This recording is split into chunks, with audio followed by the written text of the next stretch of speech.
blood in the streets. That's what we're seeing right now in the markets.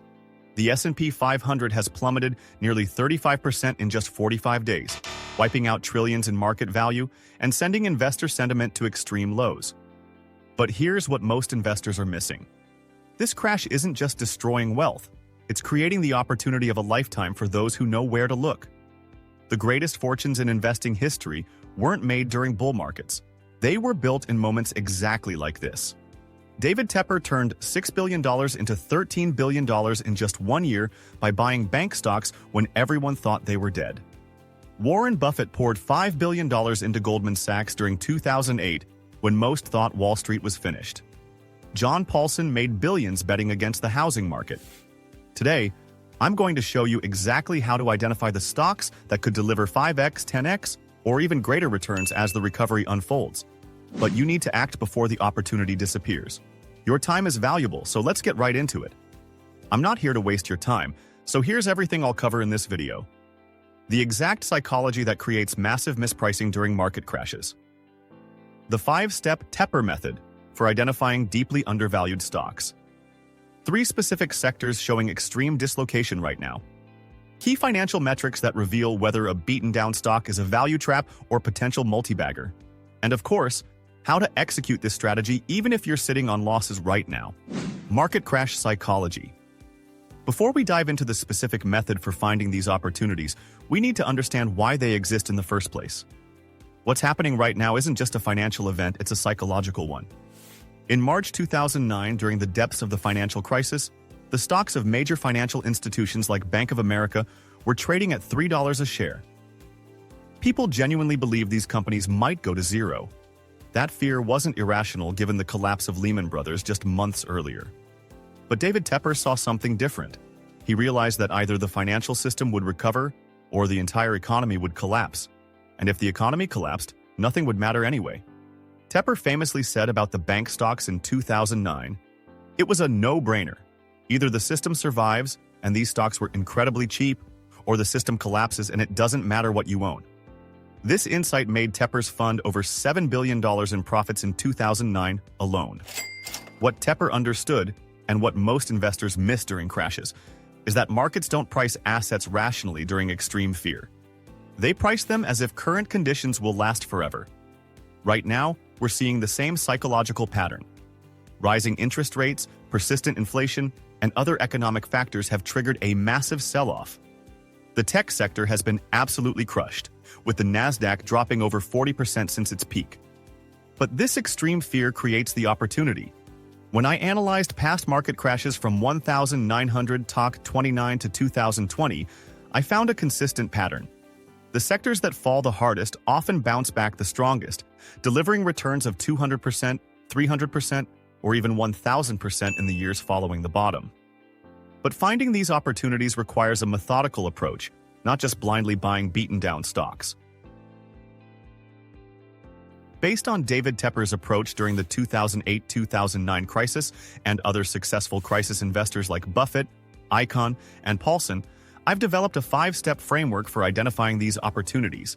Let's call it the Tepper Method. Step 1. Identify extreme sentiment divergence. The first step is finding sectors where investor sentiment has completely disconnected from fundamentals. We're looking for sectors where stocks are down 50%, 60%, or even 70% from their highs, yet the underlying businesses remain viable. Currently, 3 sectors stand out for extreme sentiment divergence. 1. Semiconductor stocks. The Philadelphia Semiconductor Index is down 57% from its peak, with some individual names like AMD down over 65%. Yet the compound annual growth rate for the semiconductor industry is still projected at 12% through 2030 due to AI, cloud computing, and other secular trends. 2. Financial technology companies. The fintech sector has been decimated, with many stocks down 70–80%. PayPal alone has lost nearly 76% of its value since its peak, yet digital payments volume continues to grow at double-digit rates globally. 3. Select real estate sectors. Commercial real estate stocks, particularly those with exposure to office space, have been hammered, with some REITs trading at 60–70% discounts to their pre-pandemic values and yielding over 8%. Step 2. Perform balance sheet stress tests. Once we've identified sectors with extreme sentiment divergence, we need to separate the companies that can survive from those that might not. This requires analyzing balance sheets under severe stress scenarios. Tepper didn't just buy any financial stock in 2009. He focused on companies with sufficient capital to weather the storm, regardless of how long it lasted. Here's what to look for.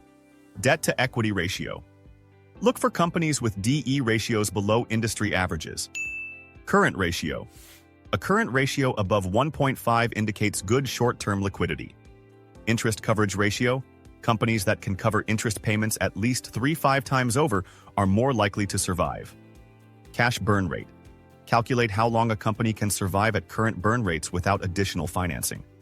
Running these balance sheet stress tests eliminates potential value traps, companies that look cheap but might not survive. Step 3. Identify hidden value catalysts. The third step is finding specific catalysts that could trigger a revaluation. These are the factors most investors are missing while focusing on current negative headlines.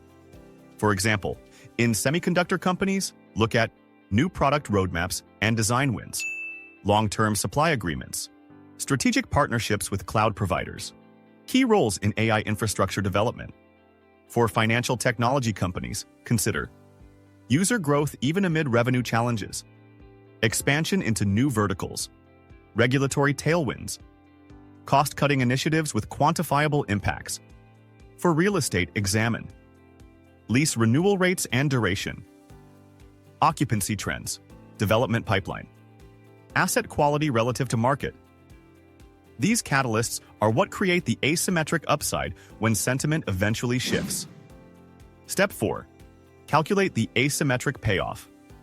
This is where we quantify the potential reward-to-risk ratio. We're looking for situations where a company might drop another 20-30% in a worst-case scenario, but could return 200%, 300%, or more in a recovery scenario. Let me walk through a specific example. Consider Micron Technology, which is currently trading at about 1.5x book value, down from a historical average of 2.5x.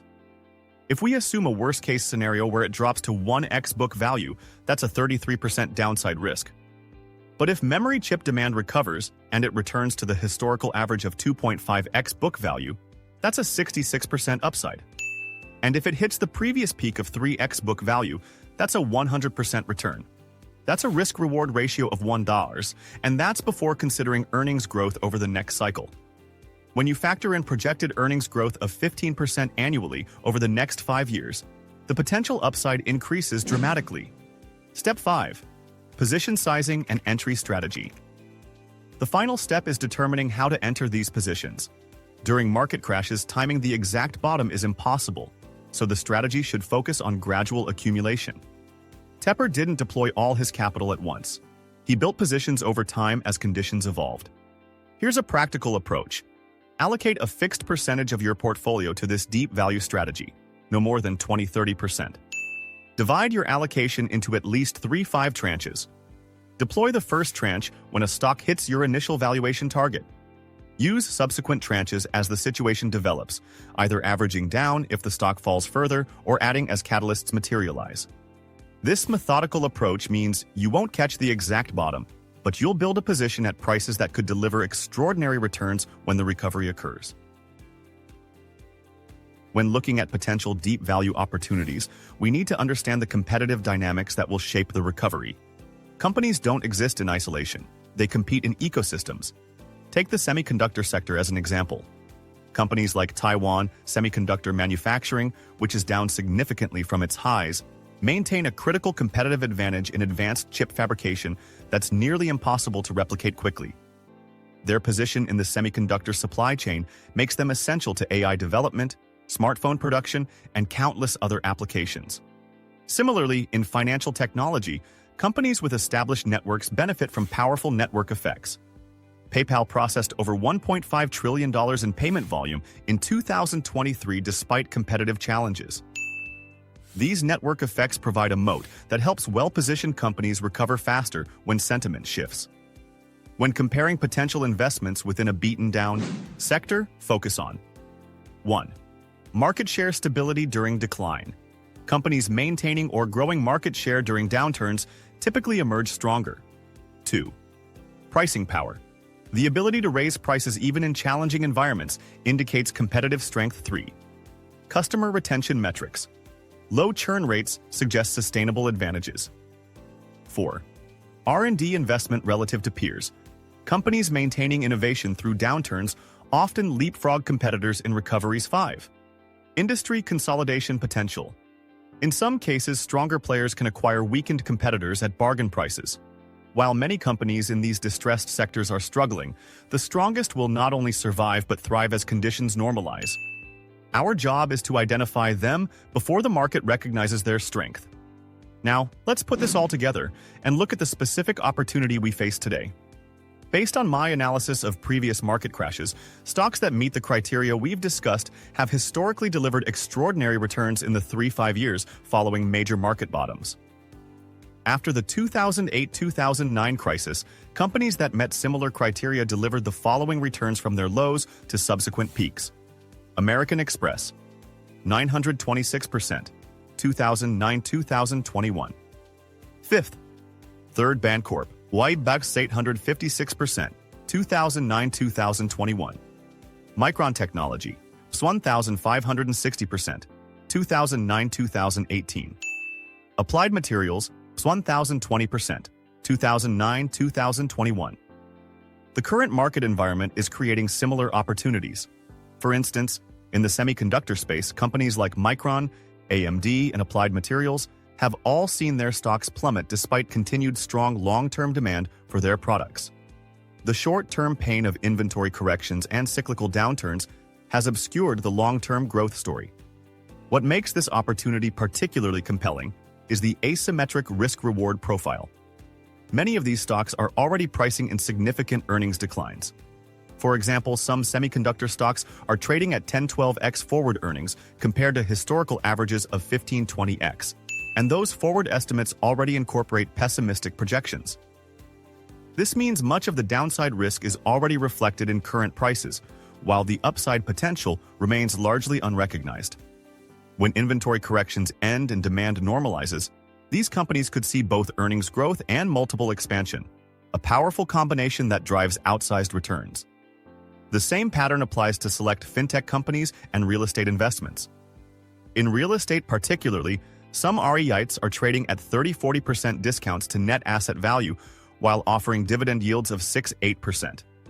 This creates a potential triple benefit: income while you wait, appreciation as discounts narrow, and underlying asset value growth over time. While the opportunity is significant, we must acknowledge the risks. Not every beaten-down stock will recover. Some represent genuine value traps, companies that appear cheap but face structural challenges they may never overcome.